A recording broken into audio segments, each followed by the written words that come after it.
Današnja tema su plemeniti ljudi i kako ove ljude privući u svoj život. Ako vas zanima ova tema, ostanite sa mnom jer danas ću pričati upravo o tome.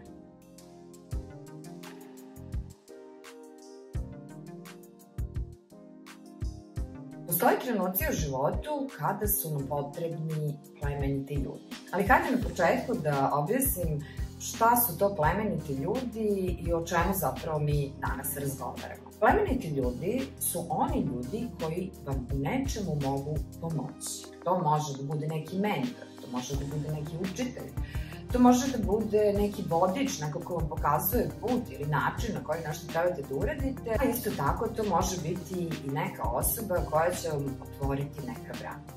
Da biste aktivirali ovu energiju koja postoji u svakom domu, kako na nivou kratkoročnog, tako i na nivou dugoročnog feng shuija, znači možete je uhvatiti na godišnjem nivou, a može biti urađen za vas vaš feng shui, pa ćete moći 20 godina da koristite ovu energiju. Potrebno je zapravo da znate gde se nalaze te energije u vašem domu ili u vašem poslovnom prostoru. Postavljanjem nekih raznih predmeta i aktivatora vi zapravo praktikujete, kako sam to već spomenjala u drugim videima, taj New Age feng shui, i mogu da kažem da su rezultati zapravo slabiji iz prostog razloga što ako želite da ovakve energije pokrenete, ako želite da u svoj život privučete ljude koji će vam u nečemu pomoći, onda je neophodno da se vi povežete sa prirodnim energijama.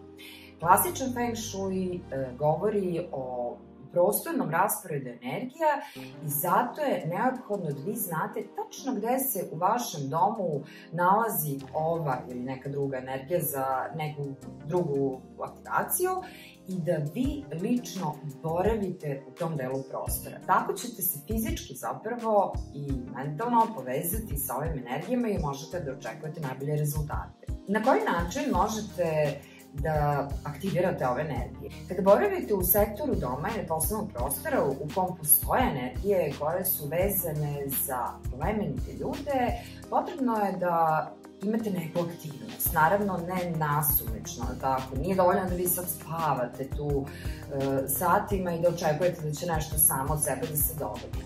Ne, kada želite da otvorite ovaj kanal i da privučete plemenite ljude u vaš život, onda je neophodno da imate adekvatnu aktivnost, znači odgovarajuću aktivnost koja će pokrenuti ovaj proces.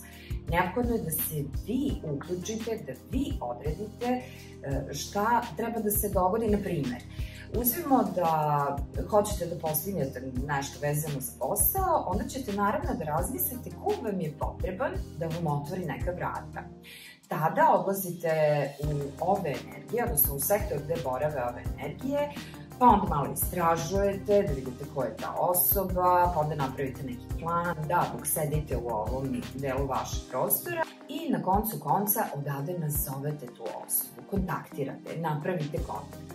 Znači ne zovete makar koga, ne radite makar šta, vrlo ciljano i sa namerom, sa svesnom namerom šta želite da postignete. Znači nećete nazvati tu osobu pa pričati o lepom vremenu.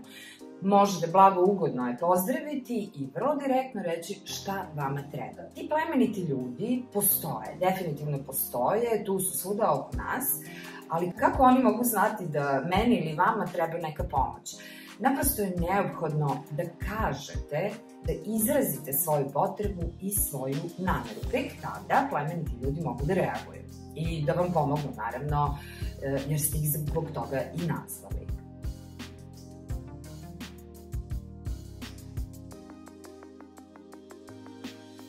U slučaju da se ovakve energije aktiviraju nekim predmetom ili aktivatorom, morate znati da će i efekti manifestacije biti slabije. Znači, najbolje boraviti u određenom sektoru.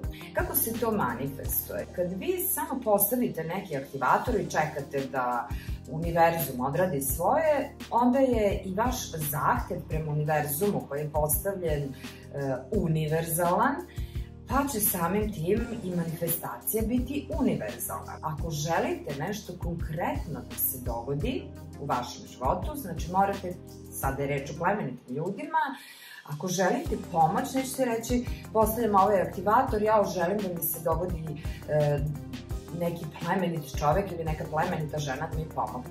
Ne, nego postavljate aktivator u deo prostora gde nije moguće boraviti, samo u tom slučaju, sa namerom da taj i taj čovek bude dostupan kada ga budete nazvali, da ta i ta žena ima mogućnost da vam pomogne, da ima želju da vam pomogne i tome slično. Znači, namera, još jednom naglašavam, je izuzetno važna. Postoji još jedna stvar koju biste trebali da znate, a to je da kada kažemo plemeniti ljudi, onda to tako divno zvuči. Međutim, plemenitost se ogleda zapravo u rezultatu onoga što će oni učiniti. Postoje ti dobri i loši momci, tako? I može se dogoditi da ti plemeniti ljudi budu jako prijatni, da su prijateljski nastrojeni, da su divni učitelji, duhovni učitelji, dobri treneri, dobar tim u kom vi osjećate da je neko plemenit prema vama i tako dalje, ali isto tako se može dogoditi da baš ti plemeniti ljudi budu jako neprijatni prema vama. Ono što je potrebno je da sagledate da ta neprijatnost koja se događa između vas, odnosno koju vi smatrate da je usmerena ka vama, je zapravo samo deo procesa u kom vi trebate da savladate neku životnu lekciju.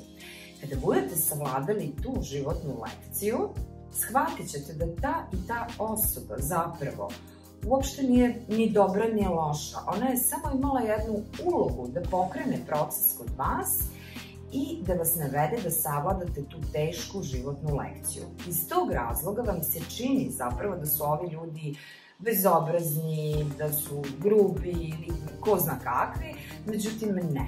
Setite se, ovo je samo deo jednog procesa kada vi želite da stignete do vašeg cilja, a što je najvažnije, vama će vrata biti otvorena, a to ste želeli. Ukoliko vam je ovaj video bio koristan i zanimljiv, prijavite se na moj kanal kako biste mogli pratiti i druge videe.